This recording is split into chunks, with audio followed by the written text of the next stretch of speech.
In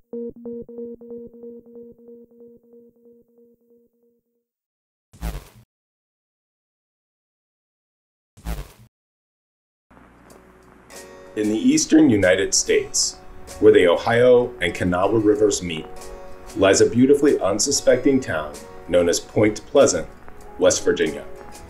And many who have visited tend to agree that Point Pleasant typifies small-town America. A well-maintained, clean town, a populace of friendly, earthly people, proud of their community within which many were born and raised. But as is the case with so many things in this world, Point Pleasant has a dark side.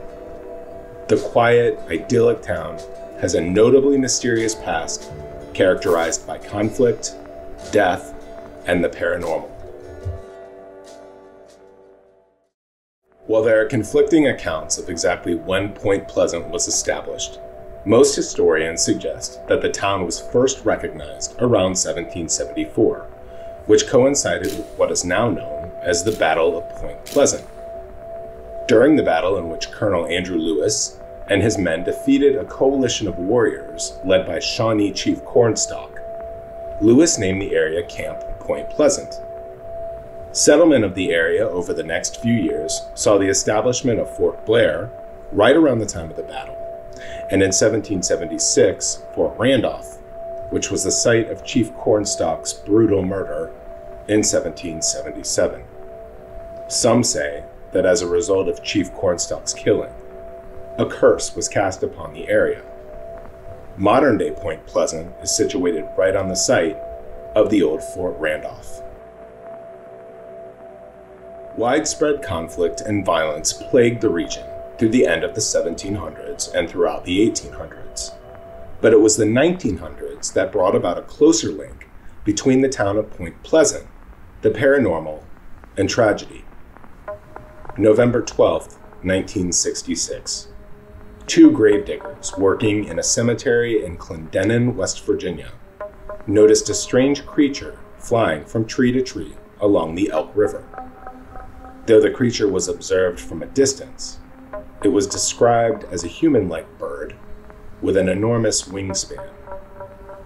A few days later, on the evening of November 15, 1966, Steve and Mary Mallett and Roger and Linda Scarberry, two young couples from Point Pleasant, were traveling along a secluded road just outside of town in a district known as the TNT area.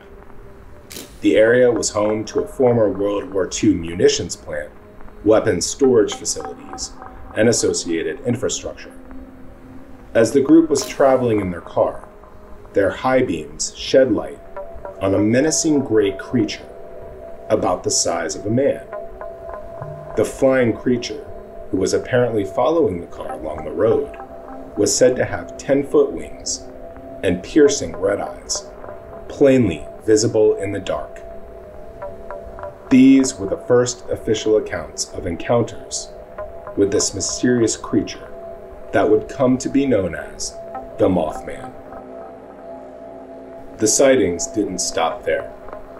Over the next few days and months, numerous witnesses came forward with independent accounts of encounters with this haunting creature. One sad account involved a loyal dog who ran into the woods hunting a creature with two glowing red eyes, never to be seen again.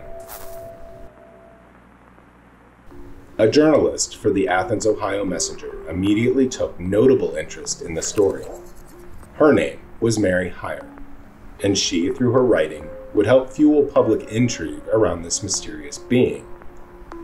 It was shortly after the initial sightings that Mary would contact John Keel, a renowned paranormal journalist out of New York, forming an investigative team in efforts to better understand reports of these strange incidents. Sightings and other paranormal activity would continue to be reported in the area through the end of 1966 and periodically throughout the next year. The legend of the mysterious winged creature was certainly top of mind for residents of Point Pleasant, but still, the tale remained largely local, at least until December 15th, 1967. An engineering marvel built in 1928, the Silver Bridge was an I-bar chain suspension bridge connecting Point Pleasant on the West Virginia side with Gallipolis on the Ohio side, spanning the Ohio River. On the evening of December 15, 1967, under the weight of rush hour traffic, the bridge suffered a catastrophic structural failure and collapsed. 46 people were killed. 2 of the victims were never found. An extensive inquiry into the cause of the accident was launched, and it was determined that the collapse was the result of a single faulty structural component. Due to poor maintenance, the defect worsened over time and went undetected for years, eventually resulting in a total failure. While the cause of the Silver Bridge collapse seemed to be an open and shut case among the engineering community and the nation at large, others weren't so convinced.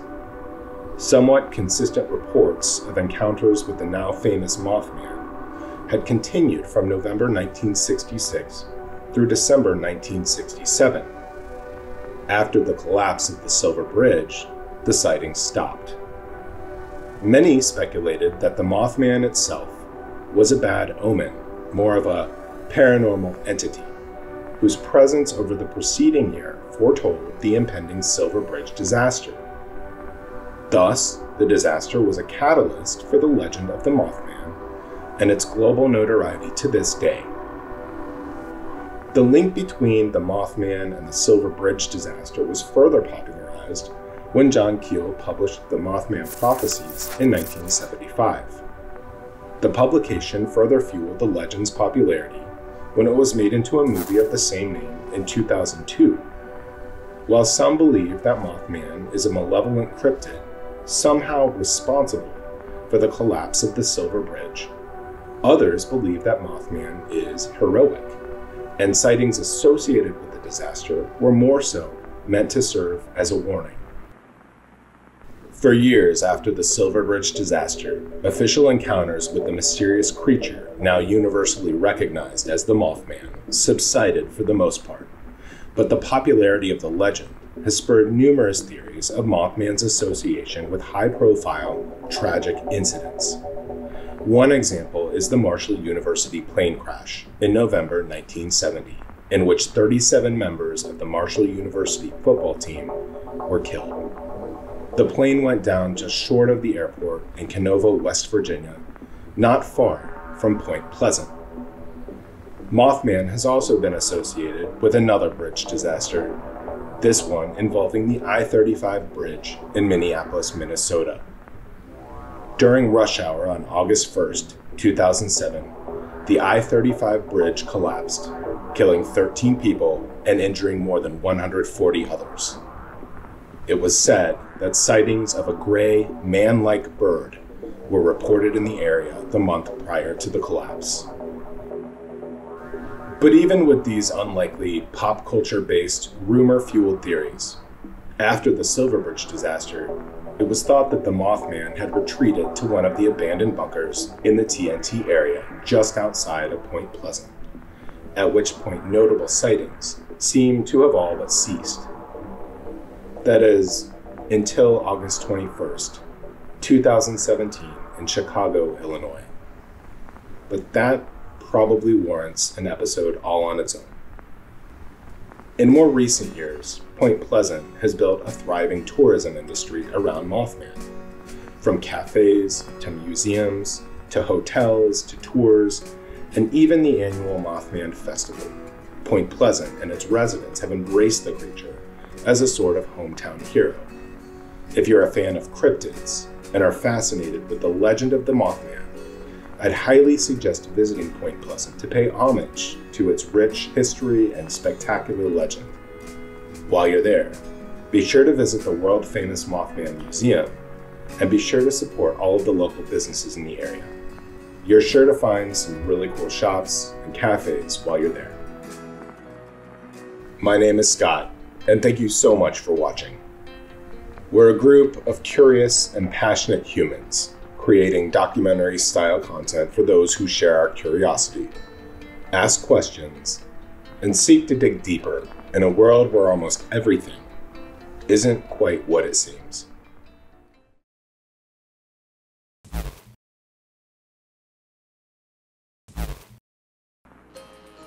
Deep in the Highlands of Scotland exists a dramatic landscape, one characterized by lush greenery, graceful hills, skyscraping mountains, and yawning valleys.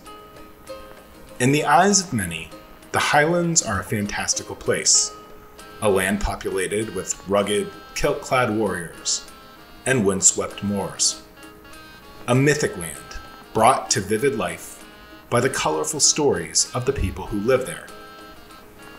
Their ancestors believed that Scotland was a gateway into the otherworld, a world thought to be inhabited by fairies and other magical entities, some friendly, but some feared. It's no wonder that such a place would be home to a legendary being, truly one of the most iconic beasts in the world of cryptids and mysterious creatures. Our story begins as far back as the 6th century AD, when Scotland was home to the Picts, an industrious people who lived in the region during the early Middle Ages. During this time, an Irish monk that would come to be known as Saint Columba spent his days traveling the wild lands of the area, talking with townsfolk, and converting pagans to Christianity. One day, while traveling through a small village, Columba stumbles upon 2 local men working in a cemetery. As the men had just finished filling in a grave plot, they stop to rest. The monk approaches them, and the trio engages in friendly but somber conversation. As St. Columba learned, the 2 men had recently buried their close friend, a hard-working fisherman who met his fate on the very water that sustained him for many years. The men, speculating, recounted the story of their friend's tragic death. Early one morning, as the sun began to rise, the fisherman embarked on a day-long fishing trip, as he had done so many times before. While the fisherman was about to venture back to shore in the early evening hours, after a long, fruitful day on the water, the fisherman would meet his untimely end. The fisherman would not return home that evening. In fact, it wasn't until a few days later that the fisherman's badly mangled body would wash up on shore. One of the men, shedding a tear, spoke of his friend's death as resulting from a horrific encounter with something huge, something beastly, something unrecognizable, something terrifying. People saw it, other fishermen, even people by the shore. Columba looked back at the water in shock and would abruptly abandon the area out of fear. But through his continued work and interaction with townspeople throughout the countryside, he would retell the tragic story of the doomed fisherman, warning others not to visit or go near Loch Ness. Rumors of the beast among locals would remain just that, rumors, and fortunately for them, the waters around the region would remain calm, at least for the time being. It was more than 1,000 years later that the legend of the now ancient beast, a terrifying story shared across generations of locals in the area, would again resurface, this time in 1933. Aldi and John Mackey, a married couple who lived in the region, laughed while enjoying a beautiful spring day as they walked along a winding road overlooking Loch Ness. As locals who grew up in the region, the mystifying legend of the water beast was ingrained in the minds of almost everyone, young and old. But absent substantiated sightings, it remained only a fear-inducing local legend, a story used by parents and elders to scare kids and prevent them from playing near the lake. As Aldi and John Mackey walked into a clearing overlooking the lake, Aldi noticed something strange out of the corner of her eye. The couple hurries over to the side of the hill, where a clearing in the trees allowed for a better view of the water. something was moving in the lake below.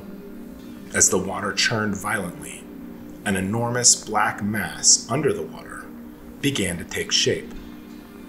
A prehistoric-looking, jagged object appeared to slowly rise from the water's surface. John Mackey recounted seeing what appeared to be two huge black eyes, barely visible above the water. The giant, horrifying creature would then quickly disappear under the water, leaving a swirl of waves and foam in its wake. Aldi and John Mackey rushed to inform local authorities, and not surprisingly, were soon asked to speak with an inquisitive local journalist of the name Alex Campbell. Upon interviewing the Mackeys, Campbell was captivated.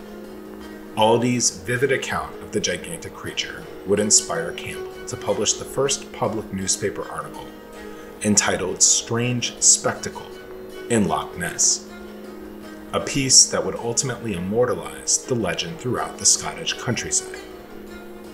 A few months later, George Spicer, a local proprietor of a lakeside tavern, contacts Alex Campbell. The resident recounts an alarming tale of his close encounter with the now infamous creature, a story that is beginning to invoke a sense of danger and fear among residents of the area. According to Spicer's description, the dragon-like beast had a long neck, a jagged, humped back, and measured over 30 feet in length. Wide-eyed, Campbell pauses at Spicer's descriptive account. Inspired by Spicer's encounter, Campbell would go on to publish a follow-up article, and it was in this article that for the first time, the creature would be adorned with its now globally recognized name, the Loch Ness Monster. Several more sightings and encounters with the mysterious creature would be reported throughout the end of the year. But it wasn't until early in 1934 that the first photographic evidence of the legendary creature would surface. Although blurry and of poor quality, the famous black and white photograph capturing the monster above the water's surface would propel the monster onto the front page of newspapers across the world.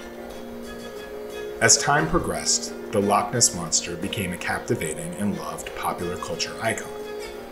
Sightings of the creature, now affectionately referred to as Nessie, would continue regularly with the passing decades, amplified by the thousands of tourists who would visit the region annually in search of the famed beast. Although the veracity of these quite regular accounts varies, the Loch Ness Monster's description has remained consistent, likely due to the capture of the famous black and white photo in 1934.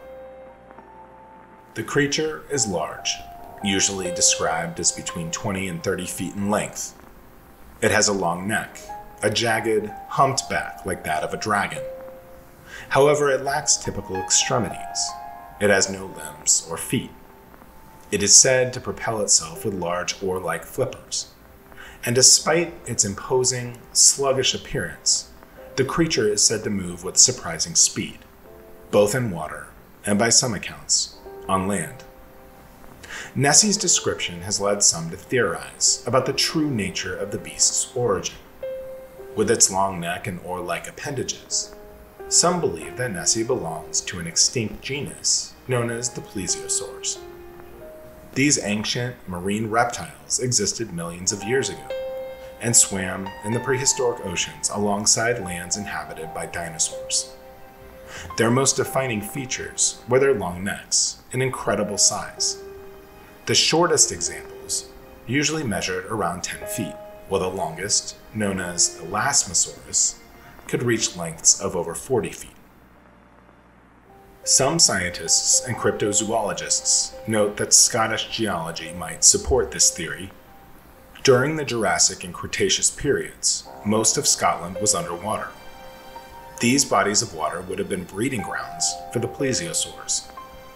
Perhaps the Loch Ness Monster is a holdover from this bygone era, a creature or subspecies left behind as water levels receded. Similar creatures have also been reported in other lakes around the northern hemisphere. Both the United States and Iceland play host to their own Nessie-like creatures, specifically residing in Lake Champlain and Lagerflöt Lake, respectively. Some believe that it's possible that these large, serpentine creatures share the same origin as the famed Loch Ness Monster, and were trapped there by sudden tectonic activity. There may also be a mythological alternative. Scottish legend tells of a similar, mysterious creature known as the Kelpie, a water monster described as a giant, horse-like creature said to appear in rivers and lakes. When unsuspecting victims draw near the creature's lair, it will attack and ultimately drown them in the depths. With its long neck and aquatic origin, some theorize that Nessie and the Kelpie are one and the same. Some scientists, in their efforts to explain the origins of the Loch Ness Monster, tend to assume a more grounded, less fantastical perspective. As a creature of Nessie's size would quickly deplete the local food source in the lake, they speculate that Nessie may have been mistaken for various species of fish that are still large, though not unreasonably so. One common but less captivating theory is that Nessie is a large sturgeon, a freshwater fish that can reach lengths of over 10 feet. Another is that the creature could be a giant cold water eel, which would account for the widely described serpentine shape. Some even believe that Nessie might be a species of shark, similar to the Greenland shark, though adaptive to fresh water.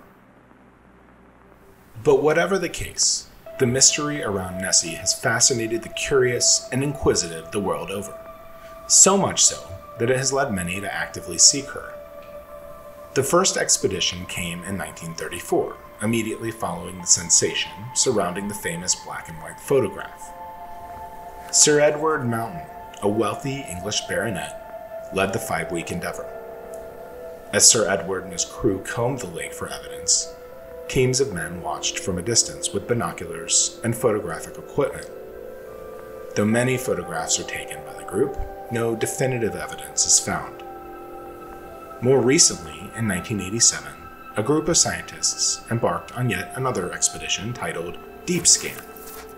They trawl Loch Ness with sonar technology in hopes of discovering any trace of the monster. But this time, they do. The scientists react from sudden activity on their reader. A large, fast-moving object is detected in the loch. At first, the team suspects it to be a herd of seals, but the size and depth is far too unusual for such an explanation. Baffled, the scientists lead the expedition, uncertain as to what they had witnessed. Beyond more formal efforts, as is consistent with human nature, others go to great lengths to exploit the story. In the years and decades after the initial sightings, some people have staged fake sightings for notoriety. Fast forward to 1997. Disappointingly, analysts finally determined that the famous photograph, first circulated in 1934, is fake. The size of the water ripples imply that the object in question is actually much smaller than it appears in the capture, said to be only a few feet long at most. It's then determined that the figure is simply a toy submarine with a putty neck, to imitate Nessie's speculative shape. But even so, the legend of the Loch Ness Monster continues to fascinate the world. Today, Nessie reigns as one of the most recognizable icons in the world of cryptozoology. Even those who know nothing of the field have likely heard of this famous creature and the mysteries harbored by the famed Loch Ness. If you've ever visited the Scottish Highlands, you may agree that the land possesses an air of mysticism. It makes people want to believe a creature like the Loch Ness Monster could plausibly exist there. Its ancient origins and captivating legends work to harness the collective imagination of visitors from around the world, drawn there by the promise of serenity, awe-inspiring scenery, and a possible encounter with our amazingly mysterious friend we call Nessie.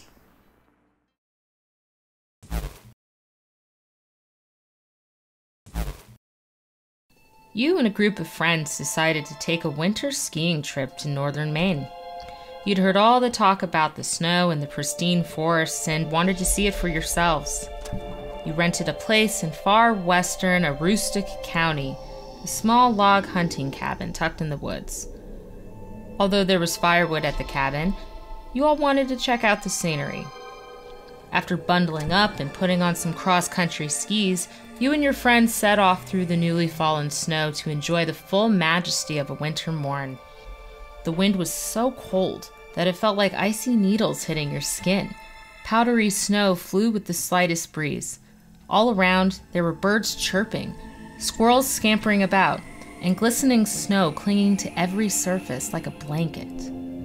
Then, as soon as you rounded a bend along the river, all sound suddenly stopped. There was an eerie silence that made your blood run ice cold like the river. From the sound of the rushing water, another sound became audible. Low at first, but then gaining strength, intensity, volume, until it became a shrill squeal. You'd never heard anything like it. While curiosity told you to follow it, your good sense overrode and you hightailed it back to the cabin. What was that? Back at the cabin, you found out that one of your friends caught the sound on their phone. You all then decide to run into the town diner for some lunch. Maybe someone in town would know what the sound was. At the diner, you approached a couple of fellows who were drinking coffee. You asked if they knew anything in the woods that made really creepy sounds. The men exchanged curious glances and asked, "What kind of creepy noises?" Your friend brought out his phone and played it, the sounds echoing off the diner walls. All conversation ceased. Everyone in the diner stopped eating, turned around, and stared at your group. The men at the table went pale as a sheet, their eyes wide, and their bottom lips trembled. Where were you when you heard that?" one man asked. You told him. You slowly became aware that there was no noise at all in the diner, and that every patron and every employee were staring at you with the same wide-eyed, terrified expression. You staggered out of the diner, very confused and quite scared. You drove to the cabin and loaded up the expedition. On the drive back to Baltimore, your friend who had recorded the sound looked up the Wendigo on the internet. Naturally, the first question was, what's a Wendigo? Secondly, why did they tell us to grab our stuff and leave? Thirdly, can this thing follow us? Wendigos originate from Native American folklore, mainly Algonquian, as well as the neighboring tribes of Assiniboine, Ojibwe, and Cree. Tales of the Wendigo stretch from the coast of Maine throughout the Great Lakes, as far west as the Rockies, and all points north, well into Canada. Legend depicts the Wendigo as being very tall, up to 15 feet even, with ashy gray skin that reeks of the stench of death. They have large glowing eyes, although some descriptions include eyes that are deeply set in the sockets. Wendigos are almost always depicted as being emaciated, gaunt from near starvation. Some newer descriptions show the Wendigo with the head of a deer, but the older descriptions claim a more humanoid skull with mangled bloody lips and yellow, needle-like teeth. They have very long arms ending in exceptionally sharp claws. The one trait that is universal, however, is a ravenous, insatiable craving for human flesh. Wendigos are cannibals, originating from a time when starvation among Native Americans was a very real and present danger due to the harsh winter climate they inhabited. Wendigos are thought to be the embodiment of the darkest parts of the human spirit.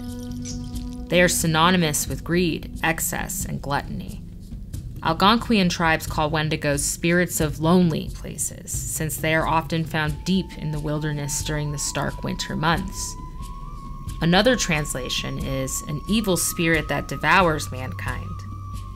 Because of this, Wendigos are often represented as demonic spirits with powers over winter weather and storms. It has been said that an angry Wendigo can cause the wind to howl and the skies to darken, and can even cause tornadoes and blizzards.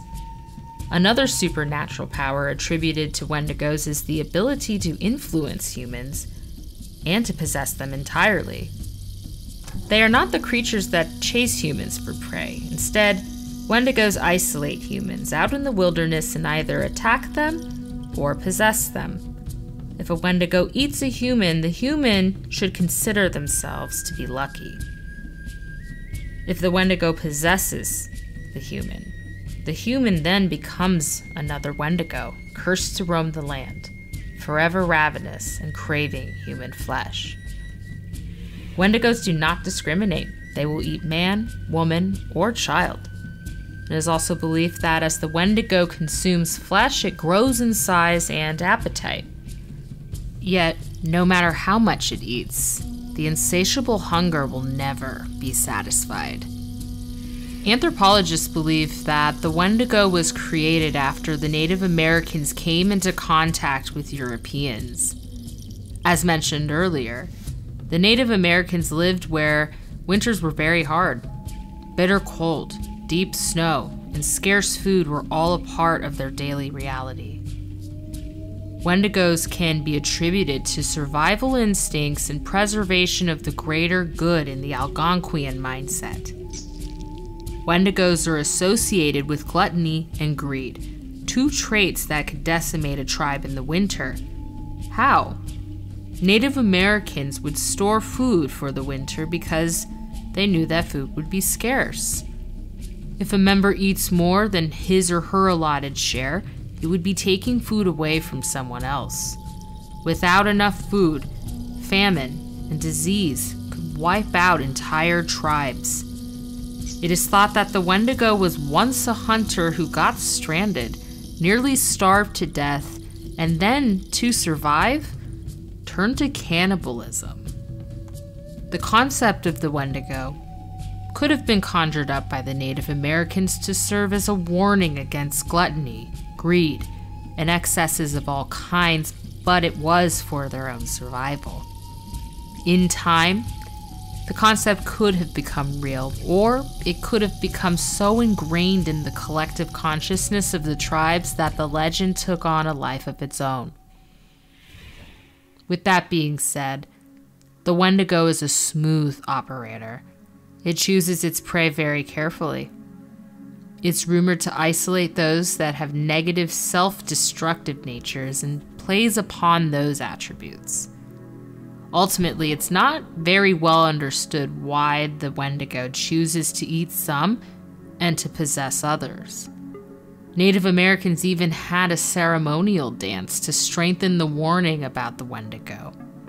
In fact, the word Wendigo can be used to describe anyone who exhibits the traits of gluttony, greed, excess, and even cannibalism.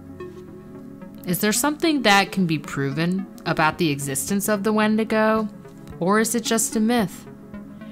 Well, most Wendigo sightings were from the 1800s through the 1920s. However, there are some accounts from as far back as 1661, and as recently as 2019. In 2019, experienced hikers were in the wilderness of Canada when they heard a howl that none of them could identify. Native Americans blamed Wendigos on many unnatural disappearances throughout the last few centuries. But while there aren't many who have actually seen a Wendigo and lived to tell about it, there could be some alternative explanations. There is a highly disputed mental disorder called Wendigo psychosis. It is aptly named because the people who have it are supposedly possessed or otherwise influenced by a Wendigo to eat human flesh. There are a few well-documented cases of this happening. In 1661, a Jesuit group told of an encounter with a mysterious ailment that caused men to voraciously attack humans and greedily devour them. Not knowing what caused this strange illness, the affected men were killed to save them from their disease. In 1878, a Cree Indian named Swift Runner worked as a trader with the Hudson's Bay Company. He also worked as a guide for the Northwest Mounted Police. He was married and had 6 children. That winter had been exceptionally harsh, and many Cree of his tribe were starving. His eldest son died of starvation. The strange twist was that food was available at the Hudson's Bay Company post about 25 miles away, but Swift Runner made no attempt to go. As the story went, Swift Runner succumbed to Wendigo psychosis and killed his wife and 5 remaining children. He claimed that he was possessed by a Wendigo, but later confessed to the murders. He was ultimately executed at Fort Saskatchewan. Whether you believe in the Wendigo as a legend, a cryptid, or as a mental illness, the message is all the same. Native Americans have a lot of folklore, but most is based on their survival.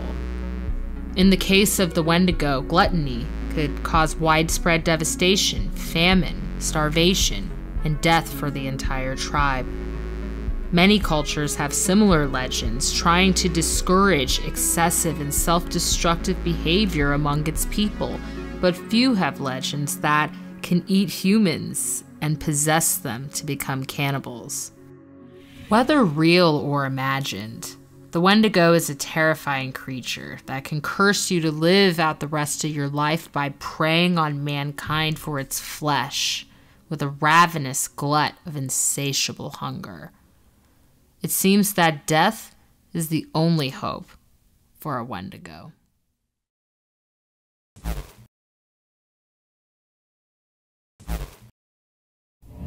A dusty agricultural town in central California, Fresno is rarely the focus of much attention. But a legend spawned in 2007 has captivated a level of internet fame that would be the envy of any influencer.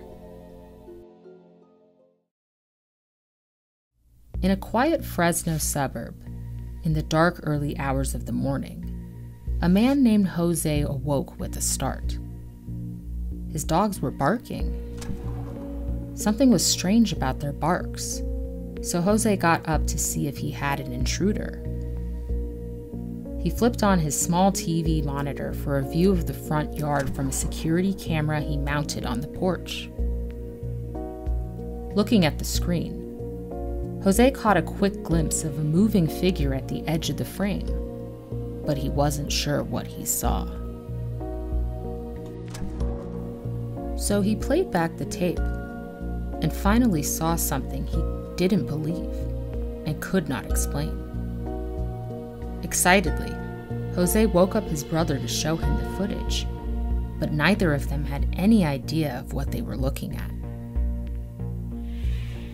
The poor quality of the video made clear details of the phenomenon impossible to decipher.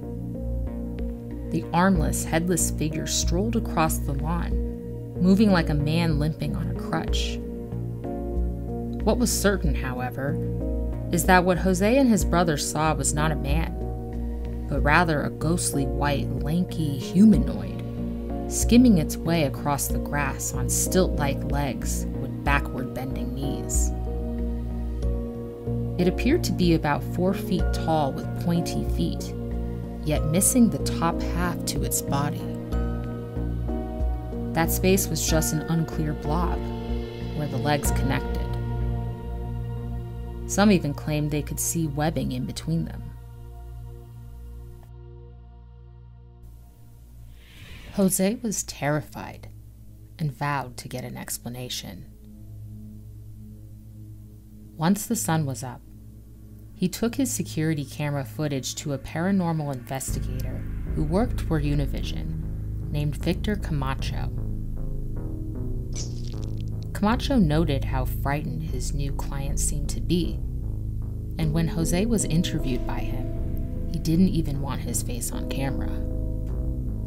Jose showed his footage of the strange figures to Camacho, and Camacho thought Jose would get back in touch with him after their interview. But he didn't. After 3 months of waiting, Camacho went to Jose's house to ask for a copy of the video footage. More relaxed this time, Jose let Camacho investigate his front yard. Jose's brother claimed he found small footprints on the lawn, but it had been a little bit too long since the sighting for any evidence to remain. Even worse, Jose claimed he lost the original video. All Camacho had was his own recording of Jose's video, which Camacho made by filming Jose's TV monitor. The resulting image quality was pretty lousy and made it impossible to analyze anything but the most general movements. Some speculated that Jose and his brother were looking at an undiscovered cryptid, a creature believed to exist, but not recognized by science. Whatever it was, this was not the last appearance of what was soon called the Fresno Nightcrawler. 4 years later, in 2011, nighttime security video of a patch of woods in Yosemite National Park, also in Central California, caught 2 tall ghostly figures walking across an open field. The image was clearer than in Jose's video, and the figures looked identical to the ones Jose had caught on tape. One of these 2 beings appeared larger than the other, and they walked in the same bizarre way as the Fresno entity. The second video launched the Nightcrawler phenomenon on its way to internet stardom. Social media revved up interest in the mystery, and theories flew back and forth about what exactly they were. Then, a young man named Sean Regan from Billings, Montana, walked around his property one morning and found the carcass of a freshly killed deer. Yet, there was no apparent reason for its death. No gunshot wounds, no evidence of it being attacked or eaten by a mountain lion.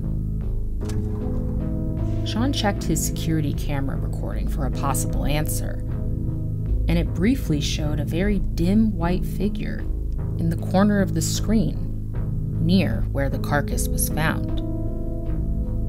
This struck Sean with immense fear and paranoia, so he put the image up online to get opinions about what he recorded. It didn't take long for others to identify it as the Fresno Nightcrawler. Although the image had no apparent connection with the carcass, the fact that the video showed the faint entity in a similar vicinity implied that this Nightcrawler could be responsible for the animal's death. The so-called creature made yet another appearance in December 2014. This time, it was in the posh little town of Carmel on the Central California coast. A 60-year-old former Marine and his wife were driving home along the winding coastal roads one Friday evening. Suddenly, a tall gray creature with no arms and long legs that bent backwards darted across the road. From then on, it became known locally as the Carmel area creature, but it was a dead ringer for the Fresno Nightcrawler. Reports of this creature have also come from as far away as Poland, where a witness captured a brief sighting with his handheld camera. Again, the footage is so shaky and poor that it's hard to make out a lot of details. So, what is this strange entity that trolls Central California? There's no shortage of internet sleuths with their own theories. The biggest problem is the poor quality of the footage, which was initially a security camera video taped off of a TV monitor with a hand camera, then dubbed by a TV station, converted to a digital file. Then played on a laptop projector to a conference room screen and then uploaded to YouTube. Needless to say, it's anyone's guess what the Fresno Nightcrawler really is. Originally, it was thought they were creatures from Native American folklore, but this idea has been debunked. Some claim the videos are all hoaxes, that they're marionettes on strings. Some say they could be a species of bird, like a crane, which moves in a similar way. Others speculate they are an altogether new undiscovered species, cryptids. One theorist even suggested it could be a new species of fungus, until others pointed out that mushrooms don't walk much unless you're on them. Invariably, some believe they're space aliens, though why they would travel all those light years just to take a stroll in suburban Fresno is unclear. One analyst says they look like ghost pants walking on their own. And a YouTuber who goes by the name Captain Disillusion shows a video of himself walking across his yard, then digitally erasing the top half of his body, producing something like the Nightcrawler figures. It's similar, but the result still isn't the same as the real Nightcrawler videos. The persistence of this story has produced a cottage industry surrounding the Fresno Nightcrawler. Impressively, it's even been featured on the History Channel, and it's inspired a wave of artists, writers, and craftspeople, along with fans of the paranormal, to make hay out of the legend. They write stories or sell t-shirts, keychains, and plush dolls, all based on the Nightcrawler. Graffiti artists also grace walls with these creatures. One particular illustrator is Eduardo Valdez Evia, a 25-year-old Spanish digital artist who has a thing for myths, monsters, and mysterious creatures. His repertoire of paintings feature many cryptids from around the world, including the famous Fresno Nightcrawler. But Valdez Evia notes how different this legend is from most he's investigated because we know precisely when it started. The origins of most cryptid stories are unknown. The artist also mentions on a personal note that the Nightcrawler is among the cutest cryptids he's ever seen.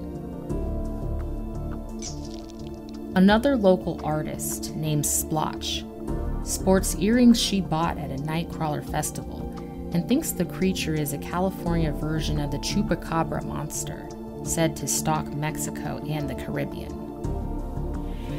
Today, the mysterious entities reside more in the realm of commerce than out in the wild. But no one has a concrete explanation of what's going on. The truth is out there. And still, so is the Nightcrawler.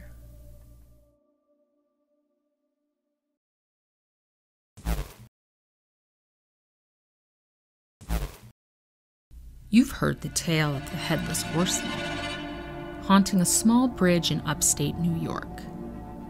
Well, there's a legend that's been told for decades in Northern Virginia about another terrifying figure that lingers around a railroad bridge. More specifically, an Amtrak overpass in the deep woods of Fairfax County.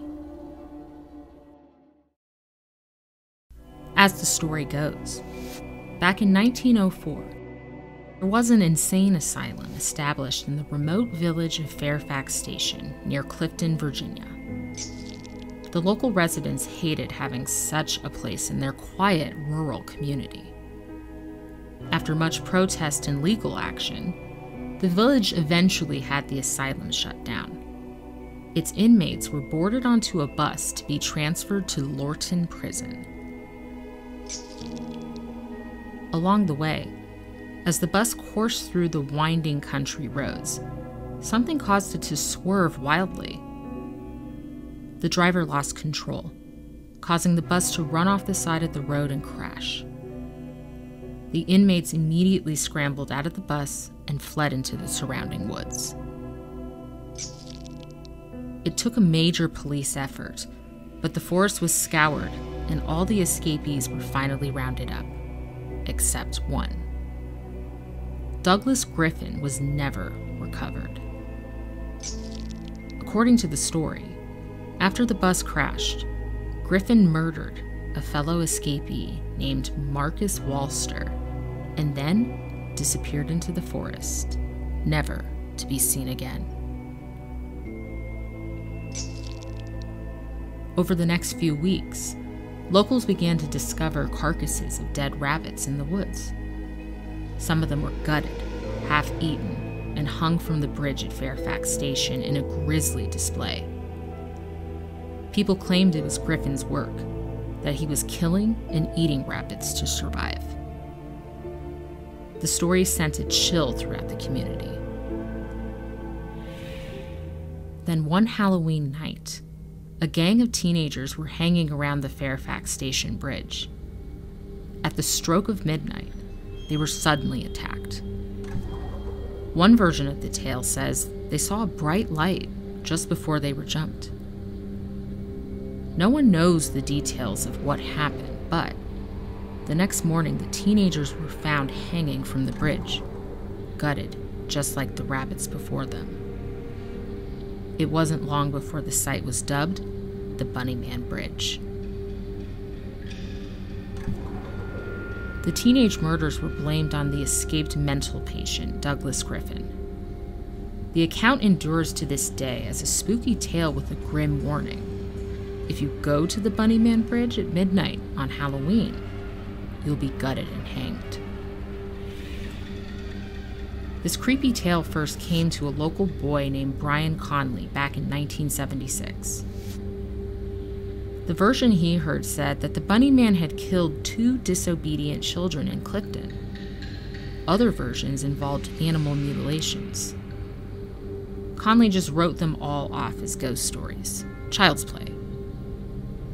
But in 1992, when he became the city archivist, he would again confront the legend of the Bunnyman. This time, a woman came to him looking for records of a child who was allegedly murdered by some hermit yelling about trespassers, and that he was an escaped inmate in a bunny suit. There were no records backing up this incredible claim, yet the legend of the Bunnyman continued to proliferate and evolve. The most famous version was documented by Timothy Forbes in 1999 on his horror story website. His account was especially compelling because he added names, dates, and details into the mix.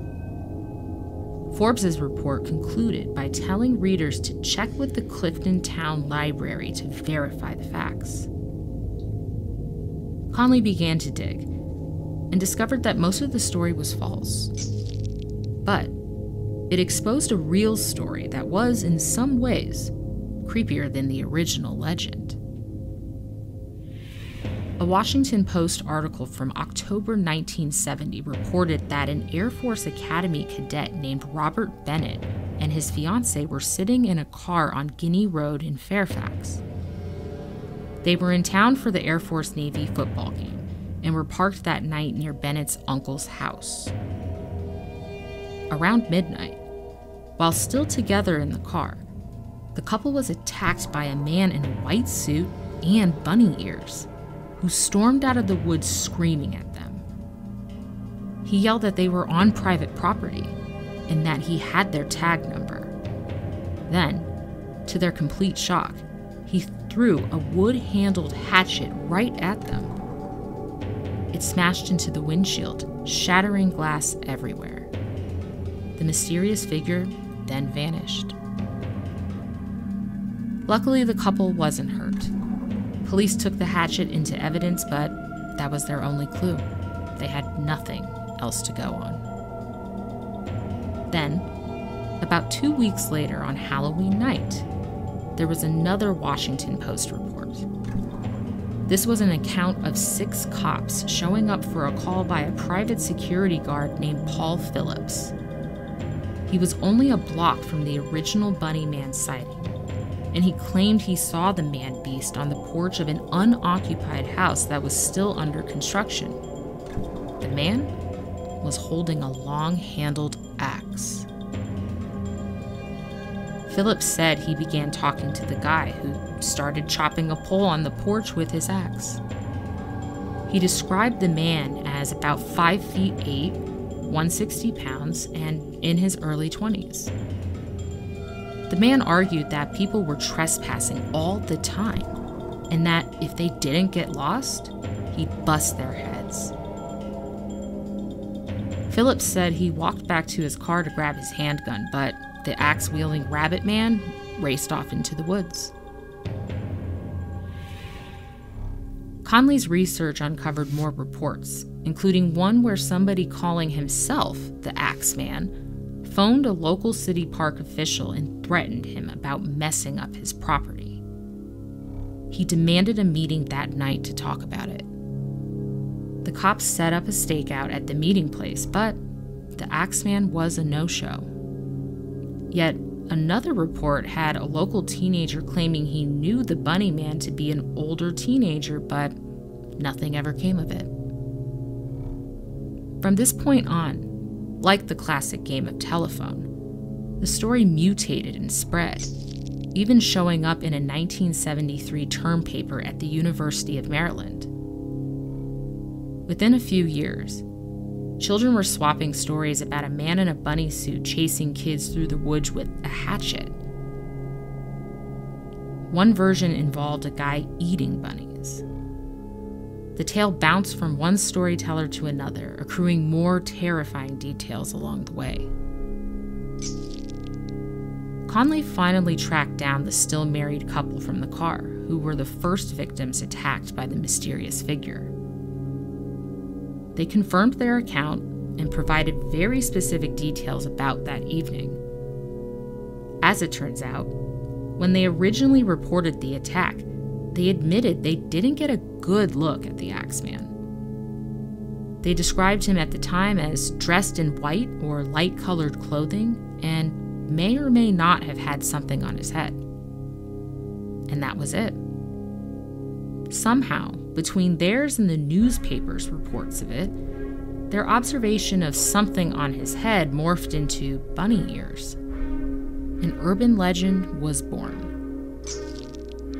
The actual facts of the matter are that Lorton Prison wasn't opened until 1910, so the 1904 bus crash and escape of the inmates being transferred to the prison could not have occurred. There's also no official record of an asylum ever being located in either Clifton or Fairfax Station, Virginia.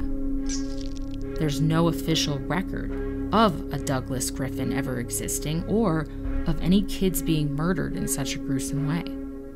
There also isn't a town library, and technically, there isn't even a Fairfax Station bridge. The actual Bunny Man was likely a local man who didn't like many new developments in his once rural town and was lashing out angrily at his new neighbors, which he saw as intruders. And so, the legend took off from there.